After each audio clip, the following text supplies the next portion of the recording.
What is going on, everyone? Badger here. Should have like and sub, and let's get into this. I don't know about you guys, but I'm getting a little tired of living through notable history. It was fine when it was just going along and all that, but now that we've had several bullet points that will be taught in schools in the future, assuming we make it that long, yeah, I'm a little over it. So yesterday, while on the Twit Twats, all of a sudden I see the Hodge twins post, "Yo, did they just shoot Trump?" What? And then began the firestorm of pictures and theories. And so before we get to any of this, and if you're going, "Oh, Badger, you're not a political channel, why are you covering this?" Well, I was probably going to cover it anyway, because like I said, this is a historical moment and it's been leading this way for a long time. And it's not just against Trump.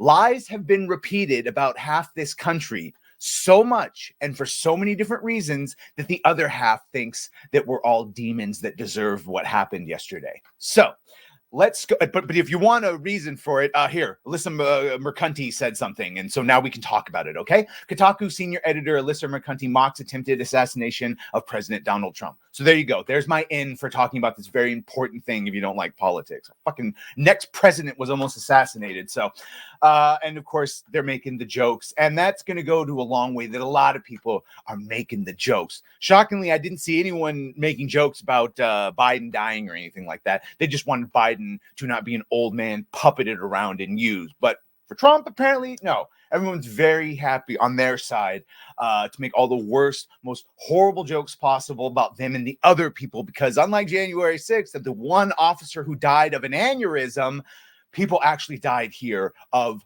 an assassin's bullets. So, but make stormtrooper jokes. Yeah. So here's the official press statement from the sheriff at the time, or chief of communications. Here we go.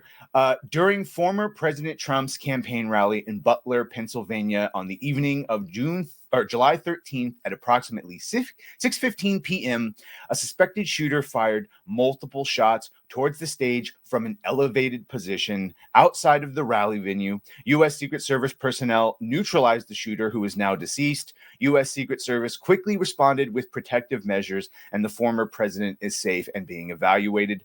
One spectator was killed. 2 spectators were critically injured. The incident is currently under investigation, and the Secret Service has formally notified the Federal Bureau of Investigation. All corrupted alphabet companies, letters, abbreviations, and boy, when you see where the shooter was, how he got there, and the fact that there's so many people on the ground saying that they were yelling to police that they saw a man with a gun on rooftops and going between buildings. And here's the updated one from this morning. The FBI has assumed the role of the lead federal law enforcement agency in the investigation of the incident the fucking attempted assassination of Donald Trump that occurred earlier today in Butler, Pennsylvania. Special agents of the FBI Pittsburgh field office responded immediately to include crisis response teams and evidence response technicians. Blah, blah, blah. If you have anything to say, you can call them at 1-800-CALL-FBI.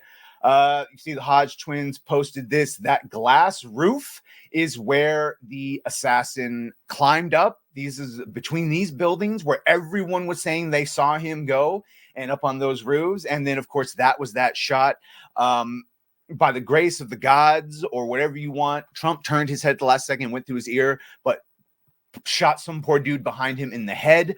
We saw footage of a paramedic who was on screen, who was there on scene rather, who was talking about trying to help, but he saw brain matter, i.e. when you see brain matter, you're not going to be able to lift their legs and have it do anything. Yeah. So people died. This is a failed assassination attempt. Eventually, when it was super obvious they had to, those snipers took this out. But the snipers that were on this bottom roof right here had a clear line of sight. You can see them looking directly, and it's not until after the shots that they look. I don't know. Maybe you could say he got into position just perfectly, and that it wasn't until he moved that they saw it. But a lot of questions are going to be answered. And there, of course, is the most iconic picture. Trump said he knew what was happening when he saw the blood and he felt the hit. Still put his hands, and even people going, "Oh, he just did this for the photo op." You're telling me that just after being shot and possibly still being shot at, the fucking peace of mind for a photo? I don't care the reason. One of the most iconic photographs of all time. I somehow don't think Biden would have made the same thing. And I want to do this all. I want to make this whole point because this is exactly what they want. The same people that are saying, oh, this is horrible and we wish him a speedy recovery are the pieces of shit that have been calling him Nazis for the last year. And I'll say it, fuck your algorithm. These are the same people that have been calling us Hitler and Nazi for the last. These are the same, and I know it might seem a jump. It's not. These are the same people that call you racist and homophobic because you didn't like Rey from The Last Skywalker.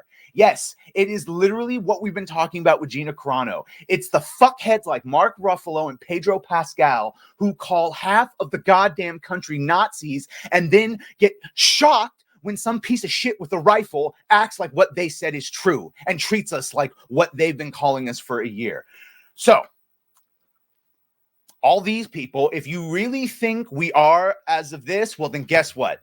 That Civil War movie is about to become a fucking reality documentary because this is untenable. So, you better hope that Trump comes out and plays the goddamn peacemaker. He pulls a Reagan and is a great unifier because this half of the country, you notice we just call you batshit insane. We call the batshit communists and leftists insane, but we're not saying putting them in camps or kill them. The opposite of what these fucks are saying about us. We just don't want them in charge.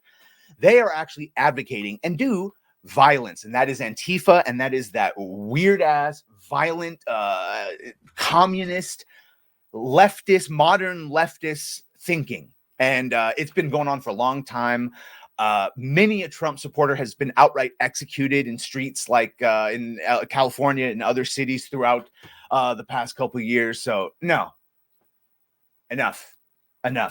This is what indulging mental illness looks like. We get to where we are right now. So it's time to grow the fuck up. Okay. If you don't like Trump because he said mean tweets, you gotta let go of that shit. All right. We're way beyond that because we came real close to going down a path that would not be good for anyone yesterday. So let's take this as a wake-up call, get our shit together, stop being politically possessed by some of these dangerous ideologies that say if you don't agree with your partner, if you don't agree with your fellow person, then they're batshit and must be killed, which is what this is. We need to go back to political discourse. Dear God, we came close. Let's not get any closer. Well, bye.